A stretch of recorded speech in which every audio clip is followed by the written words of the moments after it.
News bulletin में आपका स्वागत है। आइए जानते हैं बिहार की 30 फटाफट बड़ी खबरों को।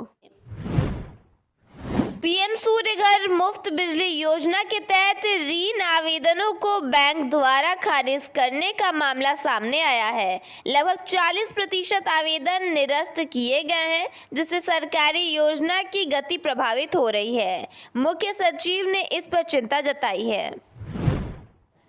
देश में चीनी की कीमतों में तत्कालिक उछाल ने सीमावर्ती नेपाल के बाजारों को भी काफी प्रभावित कर दिया है। चीनी, गुड़ और प्याज के भाव में वृद्धि से जहां आम उपभोक्ताओं की परेशानी बढ़ी है, वहीं भारत और नेपाल के बाजार भाव के बीच अंतर कम करने से सीमा पार तस्करी का भी गणित बदल दिया है। स्थानीय कारोबारियों के अनुसार करीब 10 दिन पहले भारत में चीनी 48 रुपए किलो बिक रही थी, जो अब बढ़कर 70 रुपए किलो हो गई है। गुड़ का भाव भी 50 से बढ़कर करीब 80 रुपए किलो पहुंच गया है। प्याज 24 रुपए से बढ़कर करीब 50 रुपए प्रति किलो हो गया है। भागलपुर में पीरपैंती थर्मल पावर प्लांट परियोजना के लिए भूमि अधिग्रहण एक अहम पड़ाव पर है। 34.92 एकड़ जमीन अधिग्रहित की जाएगी, जिससे 422 रैयत प्रभावित होंगे। गंगा नदी से 17 किलोमीटर लंबी पाइपलाइन बिछाकर प्लांट तक पानी पहुंचाया जाएगा।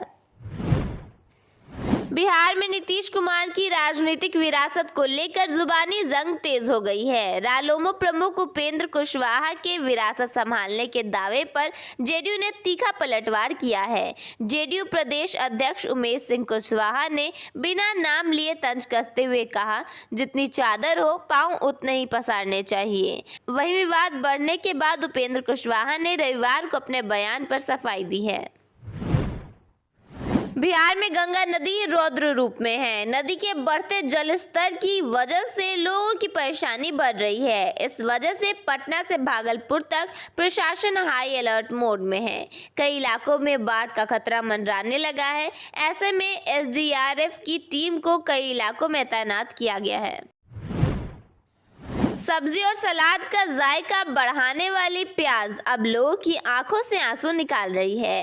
राज्य में प्याज की कीमतों में लगातार बढ़ोतरी हो रही है। 12 अगस्त तक जहां प्याज करीब 29 से 32 रुपए किलो बिक रही थी, वहीं अब ग्रामीण क्षेत्रों के छोटे बाजारों में खुदरा भाव 50 से 55 रुपए प्रति किलो तक पहुंच गया है। अचानक बढ़े दाम से गृहिणियों के साथ गरीब, मजदूर और आम उपभोक्ता भी परेशान हैं।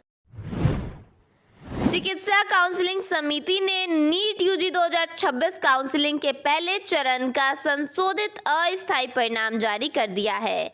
दिव्यांगता प्रमाण पत्र अपलोड करने में आई तकनीकी त्रुटि के कारण परिणाम में संशोधन करना पड़ा। निजी मेडिकल कॉलेजों की स्व-वित्त पोषित सीटों के कारण 11.94 लाख से अधिक रैंक वाले अभ्यर्थियों को भी एमबीबीएस सीट आवंटित हुई है।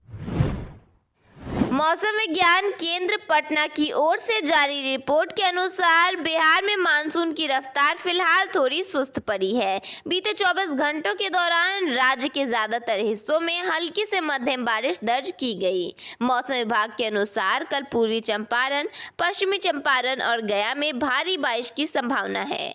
दक्षिण पश्चिम, दक्षिण मध्य और दक्षिण पूर्व के जिलों में 30 से 40 किमी प्रति घंटे की रफ्तार से तेज हवाएं चलने और वज्रपात की चेतावनी है।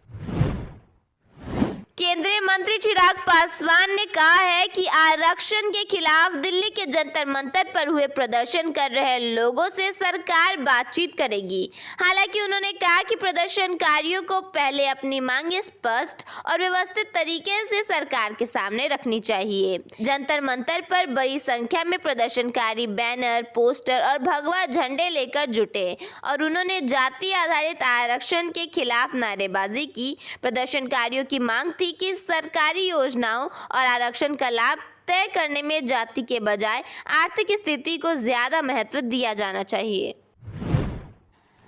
बिहार के गंभीर लीवर मरीजों के लिए राहत की खबर है। पटना स्थित इंदिरा गांधी आयुर्विज्ञान संस्थान में लीवर ट्रांसप्लांट सेवा दोबारा शुरू करने की तैयारियां तेज कर दी गई हैं। संस्थान का दावा है कि सभी जरूरी तैयारियां अंतिम चरण में हैं और जल्द ही यह सुविधा नियमित रूप से शुरू की जाएगी। अभी लीवर ट्रांसप्लांट के लिए आने वाले मरीजों की जांच और मेडिकल वर्कअप किया जा रहा है। IGIMS में विशेषज्ञ टीम पहले से मौजूद है। लीवर ट्रांसप्लांट के लिए मरीज लगातार पहुंच रहे हैं। इन मरीजों की मेडिकल जांच और आवश्यक वर्कअप का काम तेजी से किया जा रहा है। पटना का गर्दनी बाग धरना स्थल छात्र अभ्यर्थी आंदोलन का बड़ा केंद्र बना हुआ है। बिहार लोक सेवा आयोग, बिहार कर्मचारी चयन आयोग और चौथे चरण की शिक्षक भर्ती परीक्षा TRE-4 समेत अन्य भर्ती परीक्षाओं के अभ्यर्थियों का महाआंदोलन जारी है। पटना के बख्तियारपुर में शनिवार देर शाम एक दुकान में भीषण आग लगने से 5 महीने की बच्ची समेत 3 लोगों की मौत हो गई। घटना पुरानी बाईपास इलाके की है। स्थानीय लोगों ने आग में झुलसे लोगों को अस्पताल पहुंचाया, जहां चिकित्सकों ने तीनों को मृत घोषित कर दिया। मृतकों की पहचान दुकानदार पंकज की मां गीता देवी, पत्नी रीमा देवी और 5 महीने की भगिनी के रूप में हुई है। बिहार विधानसभा में नेता प्रतिपक्ष तेजस्वी यादव के खिलाफ पटना के कोतवाली थाने में शिकायत दर्ज कराई गई है। यह कार्रवाई भारतीय जनता पार्टी के बिहार प्रदेश मीडिया प्रमुख दानिश इकबाल की शिकायत पर की गई है, जिन्होंने RJD के आधिकारिक फेसबुक पेज पर BJP कार्यकर्ताओं के खिलाफ कथित तौर पर आपत्तिजनक और अभद्र भाषा वाला वीडियो पोस्ट करने का आरोप लगाया है। जमुई पुलिस ने चकाई थाना क्षेत्र से रहस्यमय तरीके से गायब हुए चावल लदे ट्रक मामले का पर्दाफाश कर दिया है। पुलिस ने मुजफ्फरपुर जिले के पारू और जैतपुर थाना क्षेत्रों में छापेमारी कर 400 बोरी चोरी का चावल करीब 10 टन बरामद कर लिया है और इस मामले में 3 किराना कारोबारियों को गिरफ्तार किया गया है। चिराग की पार्टी के एक विधायक के घर रेड की कार्रवाई की गई। विधायक के भाई के फरार होने की बात सामने आई है। कार्रवाई के दौरान अवैध हथियार के साथ 2 अपराधियों को गिरफ्तार किया गया। SSP ने कहा कि जमीन विवाद में विधायक की भी भूमिका है और पूरी कार्रवाई जमीन विवाद से जुड़ी हुई है।